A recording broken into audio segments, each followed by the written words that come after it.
Es chiquilla, sustancias peligrosas. De una forma u otra, las sustancias peligrosas hay que entenderlas desde la perspectiva que son elementos que se utilizan a diario. Uno. Dos, es como la segunda parte importante a considerar dentro del ODI o de la famosa obligación de informar, ya que es como corresponde al segundo párrafo. Tercero, cuando uno habla también de sustancias peligrosas, sustancias químicas peligrosas, productos químicos, productos peligrosos, ya que de una forma u otra hace referencia a lo mismo, el concepto de riesgo muchas veces como que no es tan concreto. O sea, yo sé que una sustancia puede tener dos riesgos, un riesgo primario y un riesgo secundario, que eso es lo que me interesa que ustedes entiendan, ¿ya? Razón motivo. Hay sustancias que pueden ser corrosivas, si están en contacto con la piel, pero si hace una ingesta a la persona, esa sustancia ya puede ser una sustancia tóxica, ¿ya? Ahora, eso hay que entenderlo como que la sustancia tiene las características o la particularidad de poder interactuar con la persona por dos vías, ¿ya? Ahora, con los riesgos muchas veces, pero ya con los riesgos ya más comunes, como las caídas de los contactos, hay veces que tú puedes verlo más diferenciado. O sea, tú puedes ver, por ejemplo, alguna condición que genera una caída, o tú puedes ver una condición, por ejemplo, que genere ruido, ¿ya? Los que son temas físicos, ¿ya? O también riesgos de categoría mecánica, como que implican movimiento, son visibles. En cambio, sustancias químicas, si uno muchas veces o no tiene la experiencia, uno o dos, no tiene algún elemento medio para poder diferenciar claramente lo que está expuesto, hace que genere esta dificultad.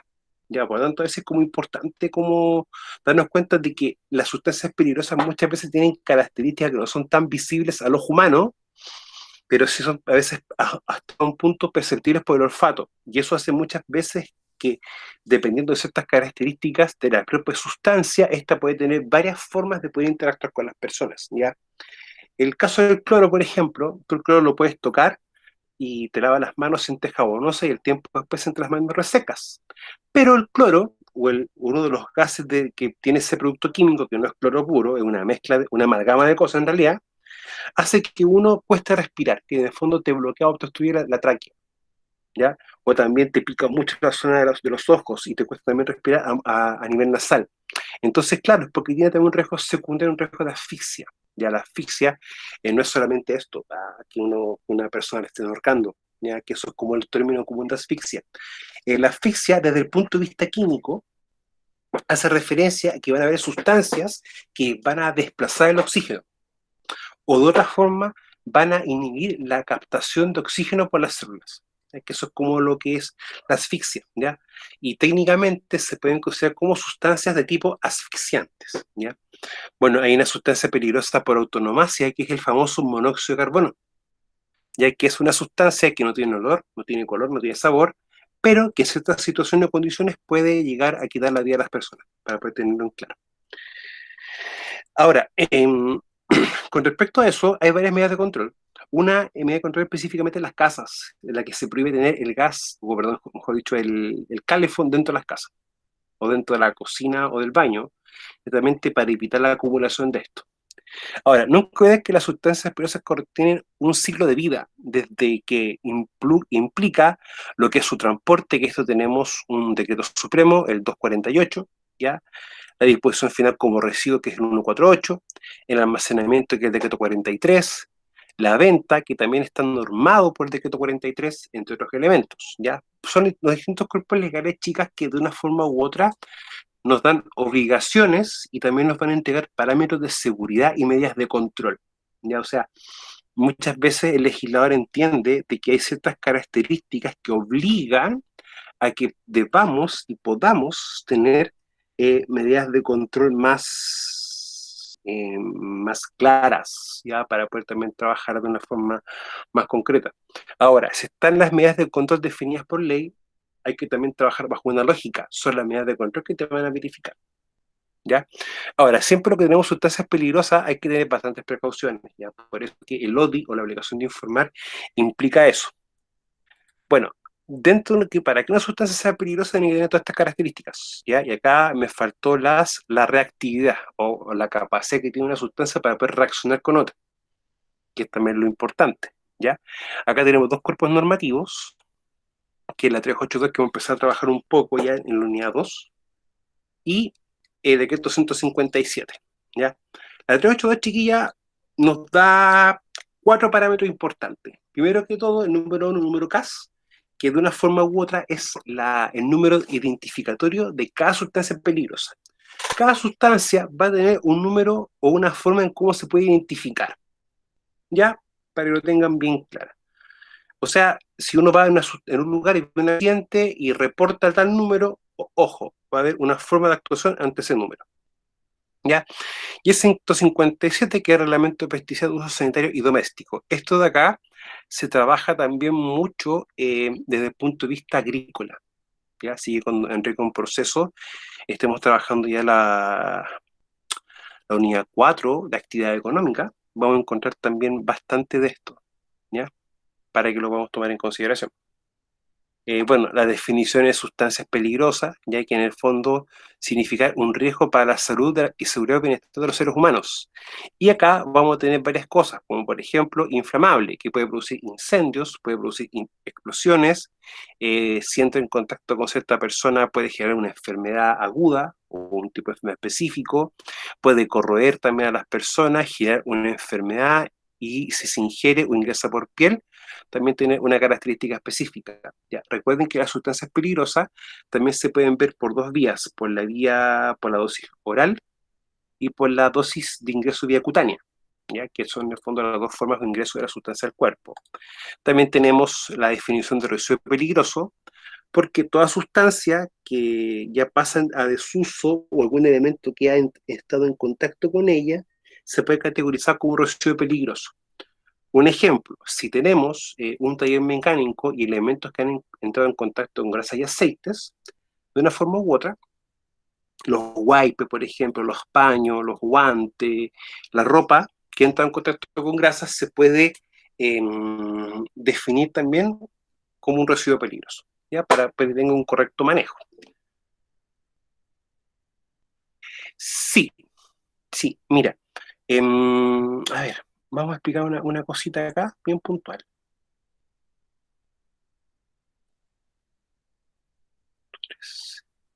Ya, mira. Respondiendo un poco a tu pregunta, Javiera, sustancia infecciosa, ¿ya? Lo que pasa es que nosotros, de una forma u otra, cuando uno ve la sustancia y los residuos, ¿ya? Eso quiero que lo veamos bien en esta tablita.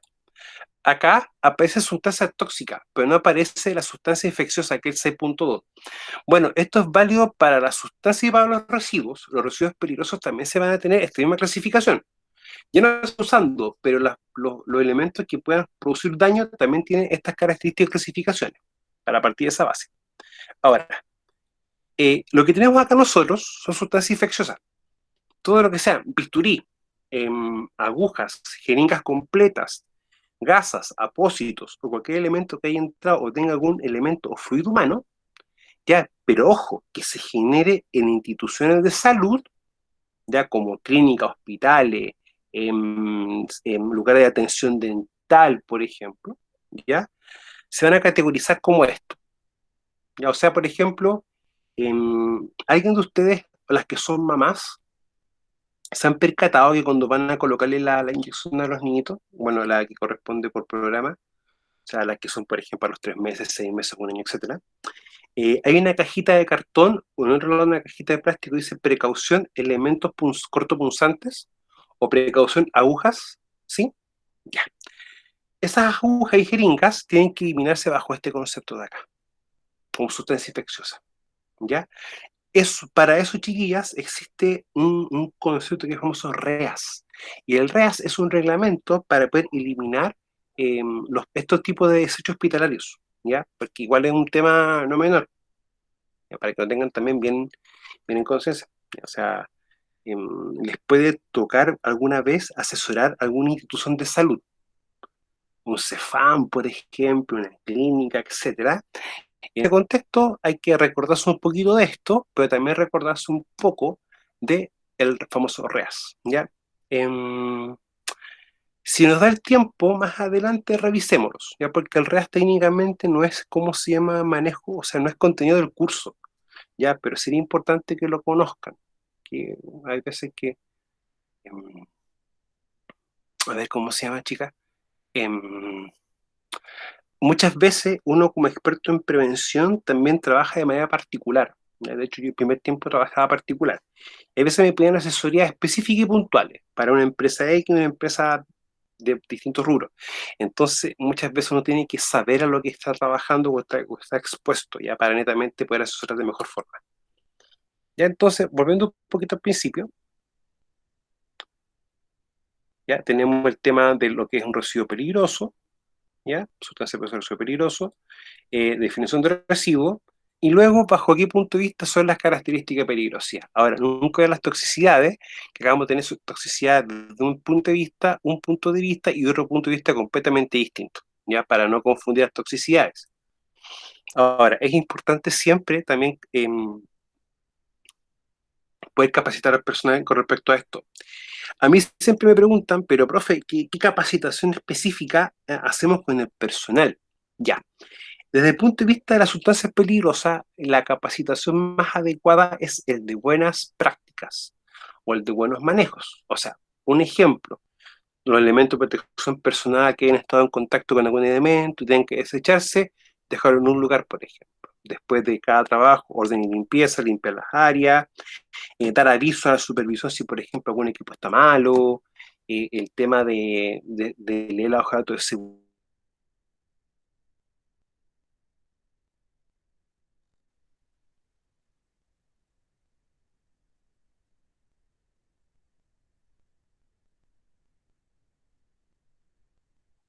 Ya, chiqui, entré con proceso, les voy a ver si les coloco una carpeta extra, ya, con material complementario, como para otra actividad económica. Ya, bueno, yo me basé netamente en las tres principales o en las que tienen mayor accidentabilidad, ya, para poder definir aquello con proceso.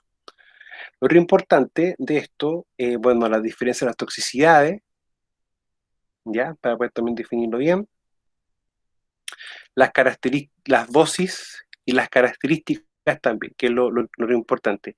Este de acá, no confundir con radioactividad.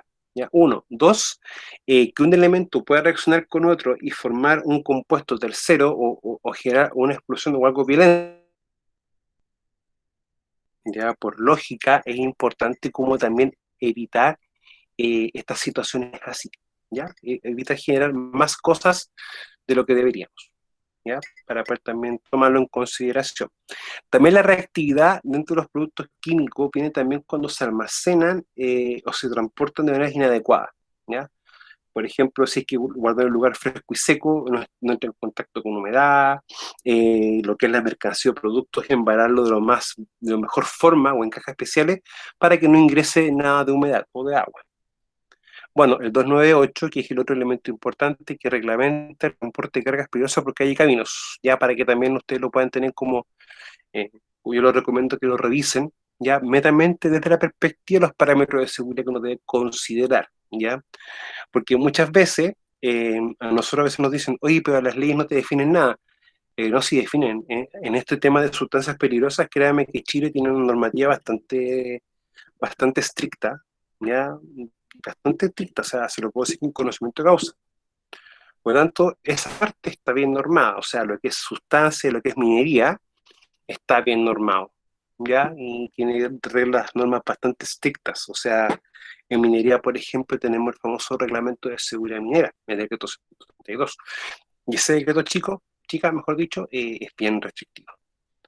Lo que importa es los datos de seguridad, que para el almacenamiento de uso, que es esta, tiene más secciones y para el transporte tiene menos secciones. Y esto también es pregunta de prueba en qué se diferencia la hoja de datos de seguridad versus la hoja de datos de seguridad de transporte, para poder también tomarlo bien claro. ¿Ya? A mí me interesa básicamente lo principal de la hoja de datos de seguridad chiquilla, lo principal es que te da las pautas de actuación ante emergencia. ¿Ya? Y te la da precisa y concisa, ¿ya? Como lo que preguntaba Javiera, si era necesario aprenderse los datos de memoria y decía que era imposible, o sea, son muchas las sustancias.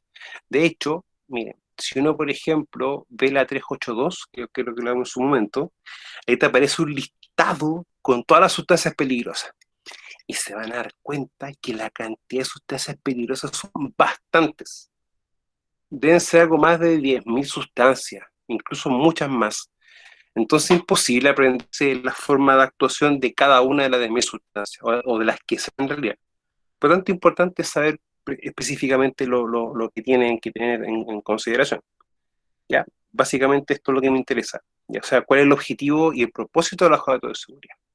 Y también lo hemos conversado en clases. ¿Ya? Ahora, netamente, darnos cuenta también que hay diferencias para el transporte y el objetivo de la hoja de datos de seguridad es dar información precisa y concisa, uno, dos, y que para mí realmente es como la primera, las pautas de actuación ante emergencias.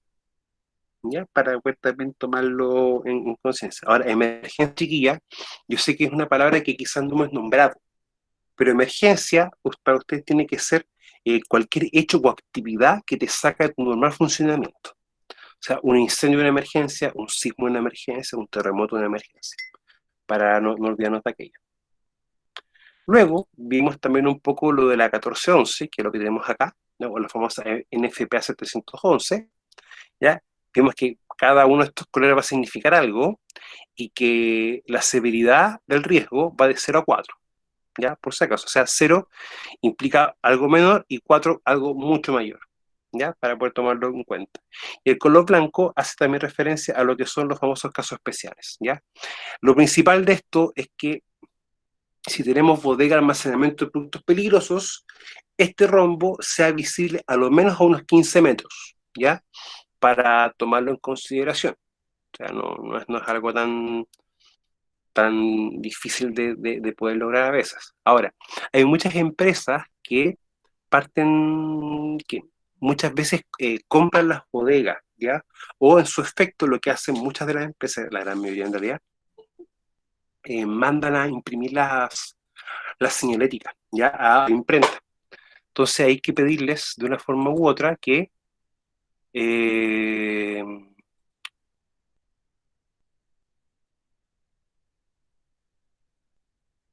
¿cómo se llama? Que cumplan básicamente con la normativa, ¿ya? Ahora, eh, la normativa chiquilla hace referencia a varias cosas. Una cosa primordial que entender, que es el color. Cuando hablamos de esto, el color, espera un poquito, el color y la orla, ¿ya? Pero eso es para que tengamos bien en cuenta de que las normas están por algo, ¿ya? Ahora, no olvidar también que el color blanco, volviendo a este de la NFPA, te va a hacer tomar ciertas medidas de control especiales, ¿ya? Para poder también tomarlo en cuenta. Ahora, yo sé bien que no es ámbito de ahora, pero si tenemos productos inflamables, ¿ya? Y lo más probable que te diga acá abajo un número que diga correcto uso o empleo correcto de agente extintor. ¿Ya? O sea, si tengo combustible líquido, sea benzina o petróleo, y hay un incendio, no puedo utilizar agua. Tiene esa lógica, ¿ya? Para también tomarlo en consideración. Em, bueno, las clases y divisiones, ¿ya? Recuerden que la clase hace referencia a este concepto y luego la división hace referencia a la división de esto.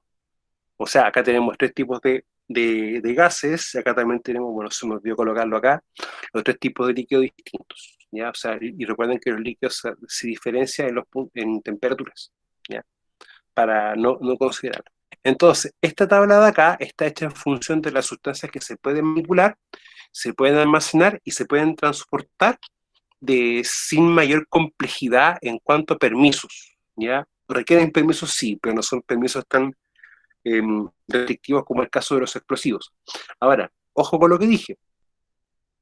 Almacenamiento, manipulación y transporte, ¿ya? Y eso es lo importante de entender. Cuando tenemos esos tres conceptos distintos, ¿ya? Es por un propósito. Claro, las sustancias peligrosas son una, pero los riesgos van a ir variando dependiendo si lo estemos almacenando, si lo estemos utilizando o lo estemos transportando. ¿Ya? Eso también hay que tomarlo bien en consideración. Se lo digo así porque incluso cuando, por ejemplo, tengo ergonomía, tenemos que ver lo que corresponde al manejo manual de cargas. Manejo de carga hace referencia a que sobre 25 kilogramos tiene que utilizar su medio mecanizado para mover las cargas y todo lo que implica que. Pero cuando estamos trabajando con sustancias peligrosas y hay que manipularlas, hay que hacer también una variación en el procedimiento de manejo manual de cargas. O sea que, por ejemplo, si son sobre 5 litros, transportarlo por medio mecanizado, nunca una persona sola, siempre una persona acompañada, porque si se cae algún envase y ocurre un accidente, para dar aviso automáticamente a todo protocolo de emergencia. O sea, tenemos también que tener esas lógicas, ya que si la sustancia tiene una característica, ok, vamos a tener algo, pero ese algo hay que modificarlo en razón y virtud de la característica o lo que puede producir un daño. ¿Ya? O sea, es lo que uno siempre tiene. Por lo tanto, si alguna vez ustedes les van preguntando, oye, tengo que almacenar tal cosa, y tú buscas la Classic Division y no está acá, ok, requiere algún requerimiento especial, específico. Ahora, yo sé que quizás no lo hemos visto, pero los líquidos inflamables como benzina se pueden almacenar y transportar en medios que no sea, por ejemplo, un camión cisterna, como los que uno ve en bombas de benzina, o que llevan combustible a bombas de benzina.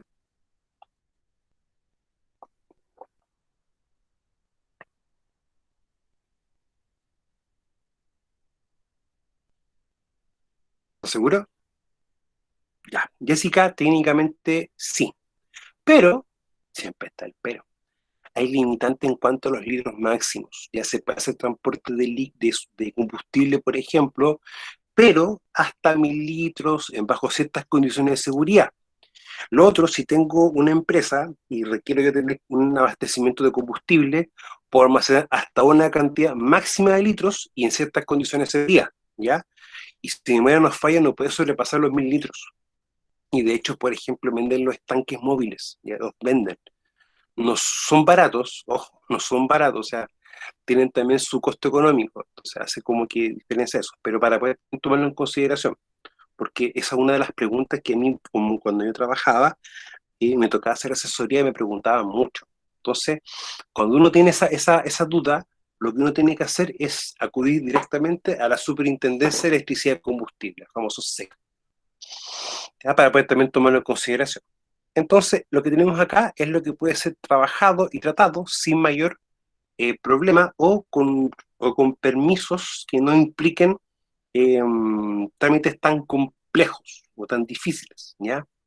Ahora, la semana pasada alcanzamos a ver un poco hasta los líquidos inflamables, ¿ya? Vamos a recapitular un poquito para poder darle una vuelta a esto. Entonces, los explosivos, ¿ya? Recuerden que este es el logotipo de ellos, ¿ya? Netamente un elemento, ya con un color rojo salmón, ¿ya? Con una orla. Cuando uno habla de orla, habla de borde, ya en este caso es un borde negro con blanco y con líneas negras segmentadas, ¿ya? Y recuerden, siempre va a ser explosivo el 1, pero el punto o la división, que es el punto 1.2, 1.3, 1.4, te va a decir que esto es un explosivo con riesgo de explosión masiva, es un explosivo con riesgo de proyección, un explosivo con riesgo predominante de incendio, un explosivo sin riesgo y un explosivo muy estable. Ya, para poder también tomarlo en consideración. Ahora, nunca olvidar que la regla principal para poder trabajar con explosivos es tener el carnet de manipulador de explosivos. ¿Ya? Y eso hay que sacarlo en una... eh, se tiene que hacer un trámite, ya que implica, eh, fíjate, lo especifica mucho más, ¿ya? Lo especifica mucho más. Eso también es importante a la hora de que ocurran emergencias, ¿ya? O sea, no es lo mismo estar trabajando con una emergencia con 1.3 que con 1.1. Hay características que van a hacer que la emergencia sea distinta una de otra. ¿Ya? Entonces, lo principal es que si yo voy a manipular explosivos, que no hay manipulador. No tiene otra discusión. ¿Ya? Y si no lo tengo, tampoco, sí, con un carabinero. ¿Ya? Y ojo, y tampoco es que lleguen y te lo den. O sea, yo quiero, por ejemplo, que no hay manipulador. Ok, perfecto, pero por ejemplo, te van a exigir algún documento o algún elemento de la empresa en las cuales se explica en el fondo por qué tú tienes que manipular explosivos. Partamos de esa base. Dos, tienes que hacer una evaluación, una prueba. Y también tiene un pago, ¿ya? Por si acaso. Y la prueba netamente se hace en base a reglamento de uso, el reglamento general de uso de explosivos, ¿ya? Y aparte un curso, ¿ya? Eso hay que tomarlo bien en cuenta. O sea, no es como, es mucho más fácil sacar la licencia de conducir, que igual implica un curso, ya que sacar, por ejemplo, un carnet de manipulador de explosivos. La licencia de conducir es mucho más sencillo, en cuanto a trámite, ya, para poder también tomarlo en consideración. Lo que sí yo les puedo recomendar, que si le toca trabajar en una empresa en la que tienen que sus trabajadores manipular explosivos, ya, mantengan siempre un registro, y ese registro puede ser una hoja Excel que te vaya marcando y avisando con a lo menos 2 meses de anticipación cuando vence su carnet de manipulador para que lo pueda renovar, porque la renovación es por parte del trabajador. Él tiene que hacerlo, no la empresa. Uno. Dos, si requiere algún elemento que le pegue para que lo pueda solicitar. Y tres, es que las horas no te las dan de un día para otro. ¿Ya? Y también hay que entender que las horas te las van dando en un tiempo. ¿Ya?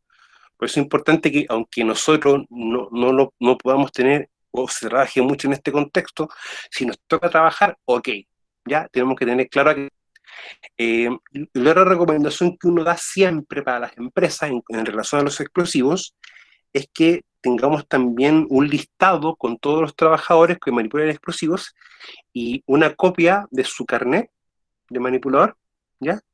Y ojo, que diga copia, ¿ya? Igual se nota que es una fotocopia, pero en su carpeta de personal, ¿ya? Para ver, para en el fondo demostrar que el trabajador tiene su carnet al día, ¿ya? Eso para que lo tengamos. Si suspende un trabajador manipulando explosivos sin su carnet, ya eso es otra cosa, ¿ya? Y vamos a tener problemas, ¿ya? O sea, no es tan sencillo y van a haber problemas para todos, ¿ya? Ahora, Carabinero dentro de su potestad puede fiscalizar los polvorines, ¿eh? Eso téngalo usted bien claro, ya no tiene otra discusión. Bueno, los gases, básicamente el gas inflamable, el no inflamable, ¿ya? Y también tenemos los venenosos, ¿ya? Bueno, el gas que nosotros conocemos, el gas licuado, tiene esto, ¿ya? Pero también muchas veces ciertos productos de limpieza o algunos desinfectantes, tú le puedes dar vuelta y va a encontrar también este pictograma de gas inflamable. Ahora, lo que yo sí les debo, y debo buscar un material específico para eso, es lo que se llama sistema normalizado. Me explico. De un tiempo hasta ahora se ha tratado como de uniformar el lenguaje en cuanto a sustancias químicas. ¿Ya? Si por ejemplo uno ve algún desodorante que se ha hecho en Argentina, tú puedes ver que los pictogramas de inflamable es distinto a esto, que está acá. ¿Ya? Es un tema que se ha trabajado desde hace muchos años en gran parte del mundo, de tener un sistema como normalizado o armonizado, parece que no más concreto, de nomenclatura de productos químicos, o en este caso de los pictogramas, ¿ya?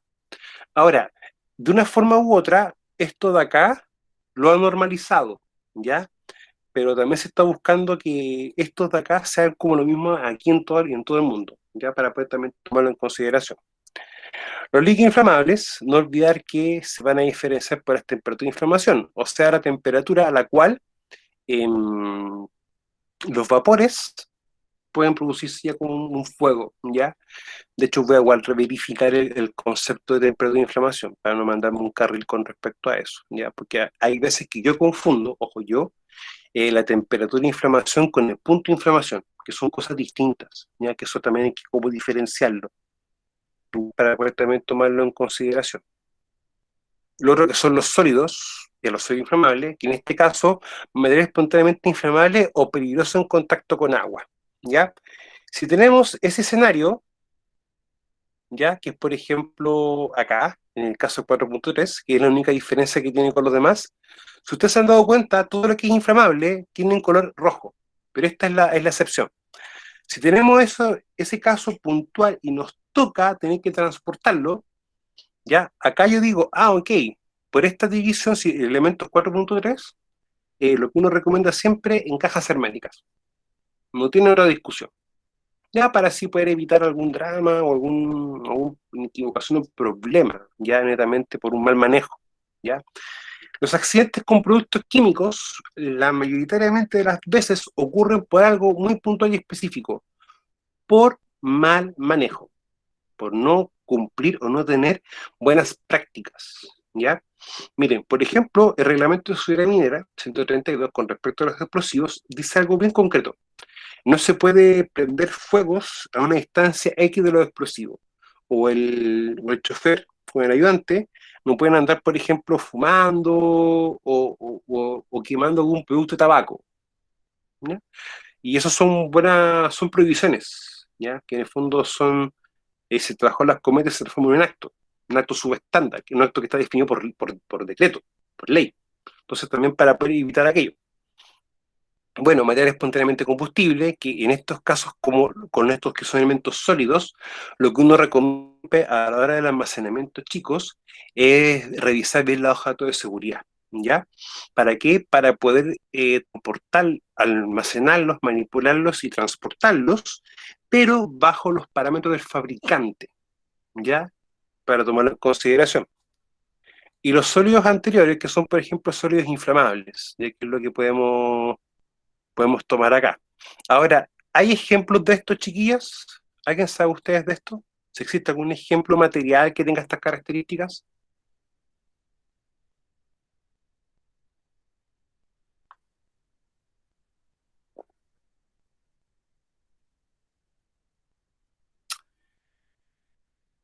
El aluminio. El aluminio puro es altamente inflamable. O, por ejemplo, el sodio y el potasio, pero como metales, y de hecho los metales son como una hilachita, uno lo coloca en un trozo muy pequeñito, en un vaso con agua, genera un fuego y una explosión grande, ¿ya? Por si acaso, para poder tomarlo en consideración. Bueno, las latas y los ventanales son de un óxido de aluminio, Al2O3, ¿ya? O la cristobalita, ya que es un compuesto de aluminio, pero que no es puro, es un compuesto, por lo tanto, no es que las ventanas se vayan a quemar, no, no es eso, ya para que no se preocupen por aquello. Bueno, también tenemos los peróxidos, ¿ya? Que esto también vamos a tener ciertas características. Cuando estemos revisando un poquito de la 382, se van a dar cuenta que aparte de tener el número CAS, el número ONU, riesgo primario, riesgo secundario, también te va a hacer referencia al grupo de embalaje. Y el grupo de embalaje, ¿por qué nos importa y nos interesa a nosotros? Porque te va a dar orientaciones directamente en cómo debe ser su almacenamiento, manipulación y transporte para evitar que estos puedan explotar, ¿ya? Por eso es importante ojear, por ejemplo, alguna reacción que no nos gusta a nosotros. Ahora, esto ustedes los conocen, pero lo más probable es que no se hayan dado cuenta. ¿Ya quién sabería cuál es? ¿O cuáles son estos, chicas?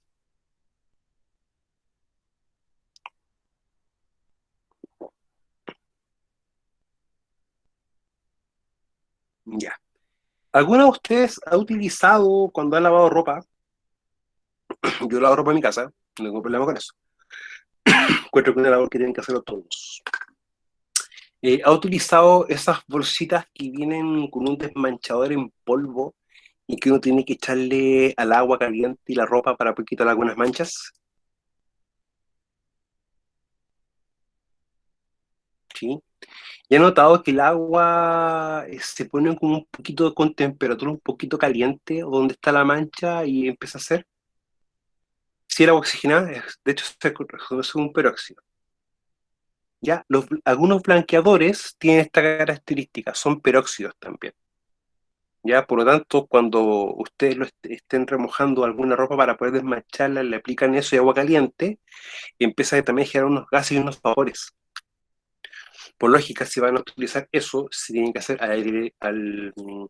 donde haya harto viento, ¿ya? Por si acaso, tomarlo en consideración, ¿ya? Para que no nos accidentemos, ¿ya? En las casas chicas nunca olvidarse de que los accidentes por temas domésticos son más comunes y recurrentes de lo que uno piensa. ¿ya? Y no solamente se ve afectado la persona que está ejecutando eso, sino que también los chiquititos. Ya recuerden que los accidentes químicos por ingesta indebida de sustancias químicas son uno de los accidentes más comunes junto con corte y quemaduras, ¿ya? De los chiquititos, ya, por si acaso, para tomar en consideración.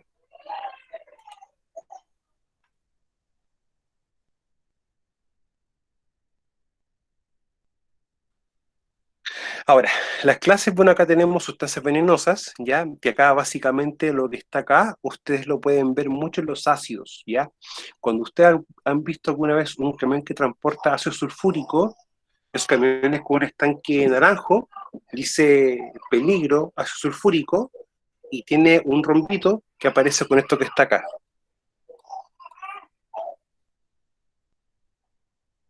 ¿ya? Para poder tomar en cuenta también. Bueno, cuando trabajemos un poquito con la 382, que la 382, chiquillos, quiero dejarla por separado, porque es muy simple, muy sencilla, pero quiero darle un contexto distinto para poder que la puedan entender, ¿ya? Porque ya aparecen varios conceptos nuevos, ¿ya? Pero es importante que esto no lo olvidemos porque cuando lo veamos, vamos a volver nuevamente a hacer el enlace con esto de acá, para que lo puedan también tomar en consideración. Bueno, las sustancias radioactivas, ya que esto tienen como características bien específicas en cuanto al uso o al empleo. No es que tú vayas a tomar una sustancia que sea radiactiva pura, sino que hay mucho equipo instrumental que tiene eso, y para que pueda funcionar tienen que tener un elemento radioactivo, ¿ya? No son muy comunes de verlo, pero uno puede ver, por ejemplo, algunas camionetas que tengan unos dispositivos y unos logotipos. Esto de acá ustedes lo pueden ver muy bien en ciertos equipos en los cuales, en, por ejemplo, tienen que ver, ¿cómo se llaman esto? Cuando ustedes han visto alguna vez que en los caminos hay unas camionetas rojas con un equipo viendo algo en los caminos, ese algo lo que están viendo es que si la carpeta de asfalto tiene el grosor adecuado, ¿ya? Y eso lo ven con un equipo específico que tiene esas características, ya para poder también considerarlo. Bueno, el punto 8 o en la clase 8 que son sustancias corrosivas, el ácido le va a aparecer siempre con este logotipo y con este logotipo. O sea, si yo veo una sustancia con dos logotipos, automáticamente voy a decir que esta sustancia tiene dos riesgos, ¿ya? Un riesgo primario y un riesgo secundario, para poder también tomarlo en consideración, tomarlo en cuenta. Ahora, esto es también de los ácidos, por ejemplo, algunos peróxidos también pueden ser corrosivos, ¿ya? Ácidos y algunas bases, como por ejemplo el famoso hidróxido de sodio, ya que se utiliza algunas veces también como para, a ver, ¿ustedes han comido esas aceitunas del norte, esas que son bien grandes y bien moradas, para no decir la marca o el tipo? ¿Sí? Son bien amargas, ¿no es cierto? Y uno las come, vamos a decir eso, y uno las come y al rato después tú sientes los dientes un poco blandos y te irritan un poco las encías. ¿Se han percatado un poco de eso?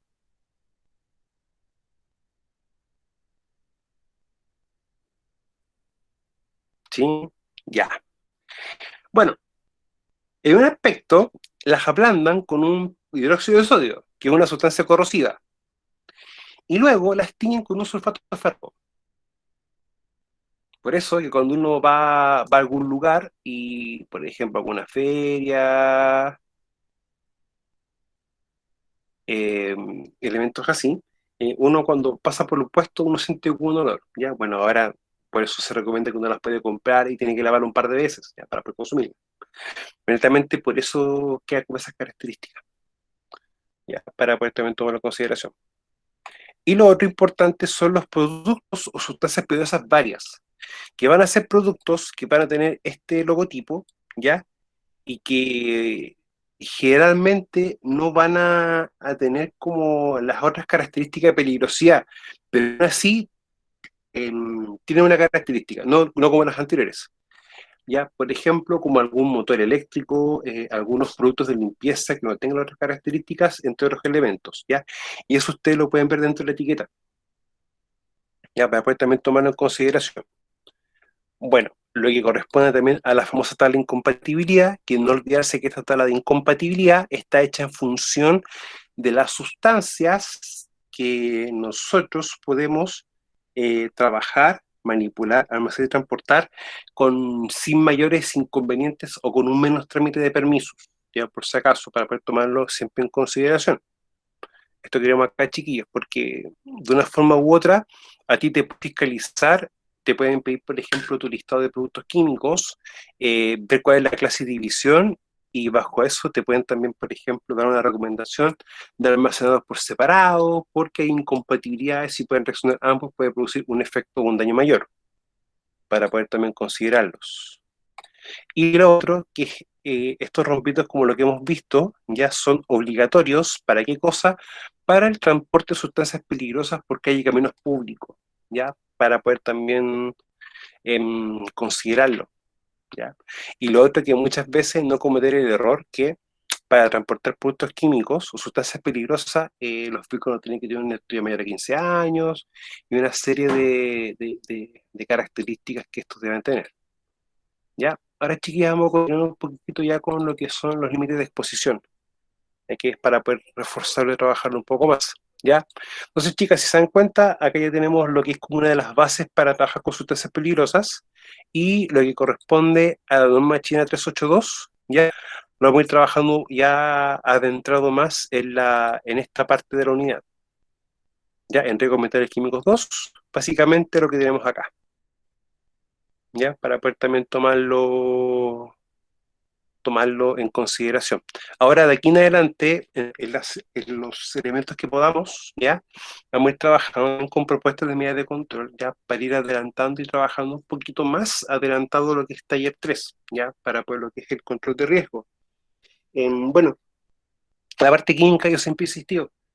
A mí no me preocupa solamente desde el punto de vista del trabajo, me preocupa también desde el punto de vista de la casa, porque los males o el mal uso o algunos elementos que no se pueden entender bien, es por un desconocimiento netamente de esto, ¿ya? Para que los vamos a tomar en cuenta, chiquillos, porque, insisto, la cantidad de accidentes que ocurren en la casa por un mal manejo de esto es bastante, ¿ya?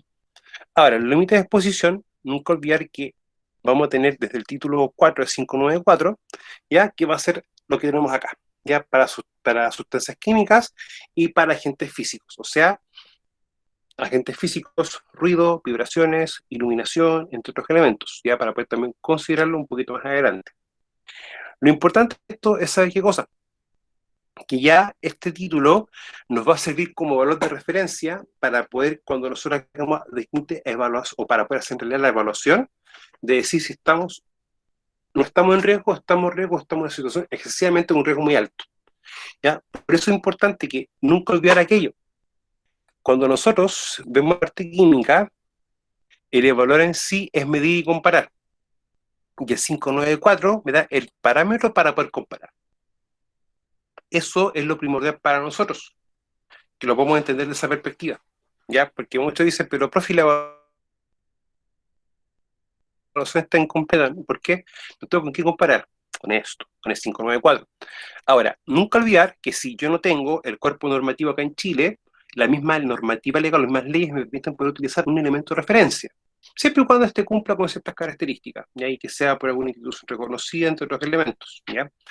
Em, es muy normal que utilicen, por ejemplo, normas ANSI o normas de la NFPA también, ¿ya? O alguna normativa española, ¿ya? Para poder también tomarlo en consideración. Bueno, lo importante, chicas, de 594, que no olvidar que en ingeniería industrial les dejé en bibliografía, le dejé un 594 actualizado, ¿ya? Para que ese lo utilicen. Y les recomiendo que si puedan lo empiecen a revisar, empiecen a estudiarlo. No me interesa que se aprendan de memoria, lo que sí me interesa es que ustedes vean, comprendan dónde están los distintos elementos, ¿ya? Para em, poder entender cómo funciona, ¿ya? Nunca olvidé, chiquillas, que nosotros tenemos una una obligación que somos asesores. Y como asesores en el control de riesgo, debemos sí o sí tener conocimiento de las leyes, ¿ya? Para que lo tengamos bien en consideración. Bueno, lo principal del artículo título 4 de la contaminación ambiental es entender que tenemos el artículo 55, ¿ya? Que dice que los límites permisibles de aquellos agentes químicos físicos capaces de provocar efectos adversos en el trabajador.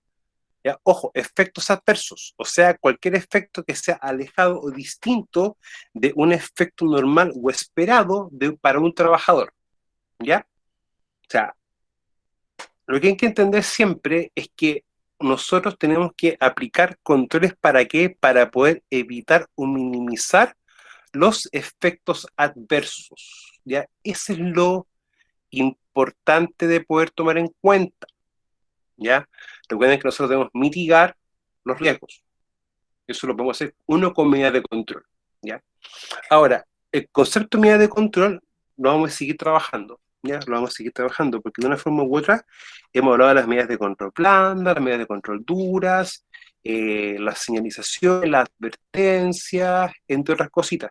Pero no hemos hablado como más allá de, o no hemos hablado desde el punto de vista conceptual.